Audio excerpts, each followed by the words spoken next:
Hello everyone, कैसे हो आप लोग। मैं हूं आपका होस्ट एंड दोस्त आलिम। ग्रीन फार्मा हेल्थ केयर में आपका स्वागत है।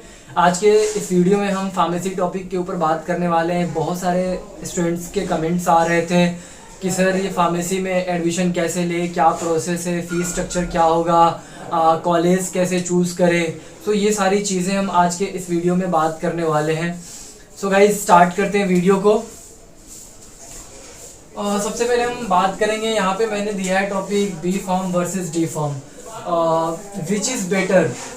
सो कौन सा दोनों में ज़्यादा अच्छा है। बहुत सारे स्टूडेंट्स ये भी पूछ रहे थे कि सर ये बताइए हम बी फार्मा करें या डी फार्मा करें। तो मैंने दोनों का कंपैरिजन यहाँ पे मतलब मैंने किया है इस वीडियो में, जो मैं आपको अभी बताऊँगा। ठीक है, एक साइड है बी फार्मा, इधर है, दूसरी तरफ है डी फार्मा। अगर कोई स्टूडेंट ये सोच रहा है कि मुझे बी फार्म करना चाहिए या डी फार्मा करना चाहिए, उसके लिए मैं ये वीडियो लेके आया हूँ। तो अगर ये एलिजिबिलिटी क्राइटेरिया की बात करेंगे तो दोनों में आपका 12th पास होना चाहिए। ठीक है, विद 50% के साथ। ठीक है, एलिजिबिलिटी यहाँ भी 12th पास 50% के साथ आपका होना चाहिए। आप ये बी फार्म में लो एडमिशन या डी फार्म में लो एडमिशन। सेकेंड है आपका कि शर्त ये है, मस्ट है कि साइंस सब्जेक्ट होना चाहिए आपका 12th में। ठीक है, साइंस सब्जेक्ट आपका होना चाहिए। नेक्स्ट है पीसीएम या पीसीबी, तो ये दोनों में से कोई भी रहेगा तो चलेगा। यहाँ पे भी आपको डिफॉर्म करने के लिए पीसीएम या पीसीबी चलेगा। अब पीसीएम और ये पीसीबी का मतलब क्या होता है तो आपको मालूम ही होगा, फिजिक्स केमिस्ट्री मैथ और फिजिक्स केमिस्ट्री बायोलॉजी। ठीक है, मैथ्स हो या बायोलॉजी हो ये चलेगा, लेकिन साइंस होना चाहिए स्ट्रीम में। ठीक है, मस्ट है ये। अगर बी फॉर्म के कोर्स के ड्यूरेशन की बात करेंगे हम यहाँ पे, तो ये 4 साल का होता है। ठीक है स्टूडेंट्स, बी फार्मा 4 साल का होता है। वहीं अगर ये डी फार्म की बात करेंगे वो 2 साल के ड्यूरेशन का कोर्स होता है। ठीक है, अगर ये एग्जामिनेशन की बात करेंगे कैसे होता है एग्जामिनेशन, तो यहाँ पे ये जो बी फार्मा है वो मतलब कि सेमेस्टर वाइज चलता है। पर 6 मंथ पे यहाँ पे एग्जाम होते हैं। ठीक है, और वहीं अगर ये डी फार्म के एग्जामिनेशन की बात करेंगे तो ये ईयरली वाइज होता है, first year second year complete. लेकिन अगर यहाँ पे ये बी फॉर्म में देखेंगे, first sem, second same, third same, 8 semester, total 8 semester होते हैं, देन उसके बाद कंप्लीट होता है। ठीक है, एडमिशन प्रोसेस को हम यहाँ पे देख लेते हैं कैसे होता है। ठीक है, तो अगर ये एडमिशन प्रोसेस की यहाँ पे हम बात करेंगे तो ये बोले तो कॉलेज के ऊपर डिपेंड करता है। बी फॉर्म के अंदर एडमिशन प्रोसेस की अगर हम ये बात करेंगे तो ये डिपेंड ऑन कॉलेज होता है, क्योंकि बहुत सारे ऐसे कॉलेज हैं जो मार्केट में उसकी मतलब कुछ इमेज है, कुछ मतलब के वैल्यू है। जैसे अगर मान लो ये एमआईटी यूनिवर्सिटी हो गया, दीपसार हो गया, ये नाइपर हो गया, यहाँ पे जो फीस जो ये एडमिशन का प्रोसेस होता है वो डिपेंड करता है कि कॉलेज कैसा है। ठीक है, अब वो डिपेंड करता है, बहुत सारे ऐसे कॉलेज, ऐसे यूनिवर्सिटी है जहाँ पे क्या होता है कि डायरेक्ट एडमिशन होता है, और बहुत सारे ऐसे कॉलेज है, ऐसे यूनिवर्सिटी है जहाँ पे ये एंट्रेंस के साथ होता है। अब जैसे जितने भी मतलब ये गवर्नमेंट में जाओ, बहुत सारे ऐसे मतलब कि प्राइवेट भी है, जैसे ये नाइपर हो गया, दीपसार हो गया, दीपसरू हो गया, ये एमआईटी हो गया। एमआईटी में तो कई सारे एमआईटी ऐसे हैं जहाँ पे कोई नहीं होता एंट्रेंस, लेकिन कुछ 1-2 एमआईटीज ऐसे हैं जिसमें एंट्रेंस एग्जाम भी होते हैं, भले उसकी फॉर्मेलिटी हो लेकिन होते हैं।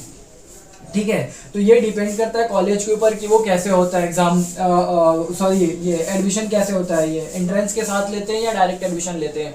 लेकिन नंबर ऑफ कॉलेज ऐसे हैं इंडिया के अंदर जहाँ पे ये डायरेक्ट होता है एग्जाम उनका। ठीक है, वहीं अगर ये डी फॉर्म के अंदर हम अगर ये बात करेंगे एडमिशन प्रोसेस की, तो वहाँ पे भी ये डिपेंड ऑन कॉलेज के ऊपर होता है कि वो डायरेक्ट लेते हैं। आपकी ख्वाहिश है हम जाए मतलब कि शारदा यूनिवर्सिटी में, वहाँ पे डायरेक्ट एडमिशन है, एक उसकी फॉर्मेलिटी है लेकिन वो ले लेते हैं। शारदा के बाद आएंगे आप ये एमआईटी यूनिवर्सिटी, वहाँ भी हो जाएगा, लेकिन आप सोचेंगे कि जा रहे हैं मतलब ये दीपसार में लेंगे डायरेक्ट, तो दीपसार में नहीं होगा, वहाँ पे एंट्रेंस है। तो ये मतलब ये डिपेंड करता है ये कॉलेज के ऊपर कि आप कौन सा कॉलेज वहाँ पे चूज कर रहे हैं, कहाँ पे आपको लेना है एडमिशन, उसके ऊपर। नेक्स्ट बात करेंगे अगर ये बी फॉर्म में अगर फीस स्ट्रक्चर की बात करेंगे, तो फीस स्ट्रक्चर भी ये डिपेंड ऑन कॉलेज के ऊपर होता है कि कौन सा कॉलेज चूज कर रहे हैं। ठीक है, ऐसे भी कॉलेज जहाँ पे 50,000 भी है पर ईयर और 2 लाख भी है, 2 लाख भी है पर ईयर। तो वो डिपेंड करता है कि आप कॉलेज कैसा चूज कर रहे हैं। आप अगर ये शारदा में जाएंगे तो 2 लाख रुपया लगेगा, एमआईटी में जाएंगे वहाँ भी 2 लाख रुपया लगेगा, और एमआईटी के कुछ ब्रांच ऐसे भी हैं वो भी एमआईटी ही है, नाम उसका सेम है। ठीक है, हर चीज़ सेम है, बट एक बहुत सारी एमआईटी यहाँ पे 2 लाख 1.5 लाख लग रही है, बहुत सारी एमआईटी वहाँ पे 75-80 हज़ार 1 लाख में भी हो जा रहा है। जिस एमआईटी से मैंने फार्मेसी कंप्लीट किया वहाँ पे मैंने स्टार्ट किया था ये 90,000 से। ठीक है। तो ये भी आपको मतलब ये डिपेंड करता है कि आपने मतलब कि कॉलेज कैसा चूज़ किया है, ठीक है। वैसे अगर मैं बता दूं यहाँ पे जो बी फार्म में अगर आप मतलब कि लेना चाह रहे हैं एडमिशन, तो वहाँ पे जो ये नॉर्मल फीस स्ट्रक्चर होती है वो 1 लाख से लेकर 1.5 लाख तक होती है। अगर ठीक ठाक कॉलेज चाहिए, थोड़ा रेटिंग चाहिए, अगर आपको प्लेसमेंट चाहिए आगे जा करके, तो 1 से 1.5 लाख तक के बीच में आपको ठीक ठाक कॉलेज मिल जाएगा, एक मतलब कि बढ़िया कॉलेज मिल जाएगा।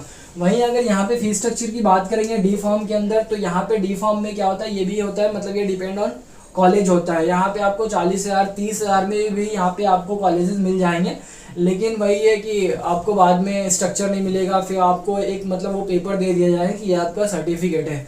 हाँ, ये उनके लिए है कि जिनको फ्यूचर में कुछ नहीं करना है, उनको अपना फार्मेसी स्टोर ओपन करना है, तो वो कहीं भी एडमिशन ले सकते हैं, ठीक है, कोई प्रॉब्लम नहीं होती है। लेकिन अगर ठीक ठाक कॉलेज से करना है आपको, तो यहाँ पे नॉर्मल फीस स्ट्रक्चर होती है वो 50,000 से लेकर के 80,000 तक के बीच में आपको बहुत अच्छे कॉलेज मिल जाएंगे, ठीक है। अगर आप चाह रहे हैं कि एक अच्छे कॉलेज से मुझे फार्मेसी करना है, मुझे प्लेसमेंट चाहिए, तो उसके लिए आपको 1 लाख से ऊपर जाना पड़ेगा। अब आपको ये सोचना है कि भाई अच्छा कॉलेज कैसे चूज़ करें, तो मैं आपको एक चीज़ बता दूँ, एक आता है NIRF नाम से एक ये रैंकिंग होती है इंडिया के अंदर, ठीक है।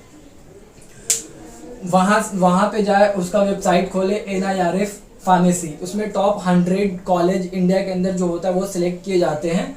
उसमें से आपको टॉप 30 या टॉप 20 छोड़ देना है, ठीक है, टॉप 20 छोड़ देना है। बिकॉज आप वहाँ पे एक तो ये होगा, अगर हाँ जो स्टूडेंट चाहते हैं कि हम टॉप 20 मिले वो ले सकते हैं, वहाँ पे ये इंट्रेंस एग्ज़ाम होता है। दूसरी मतलब कि दूसरी बात, उसकी फ़ीस थोड़ी हाई होती है, ठीक है। लेकिन आप हमेशा ध्यान रखिए, अगर क्योंकि इंडिया के अंदर बहुत सारे ऐसे यूनिवर्सिटी और कॉलेज है जो फर्जी है। अभी लास्ट ईयर की मैं बात बता दूं आपको, ये भोपाल के अंदर 30 से ज़्यादा कॉलेज को सील किया गया है, ठीक है। आप समझो 30 कॉलेज, अगर हजार भी स्टूडेंट अगर है, ऐसा होता नहीं कि 1000 से कम होते स्टूडेंट, ज़्यादा ही होते कॉलेज यूनिवर्सिटी में।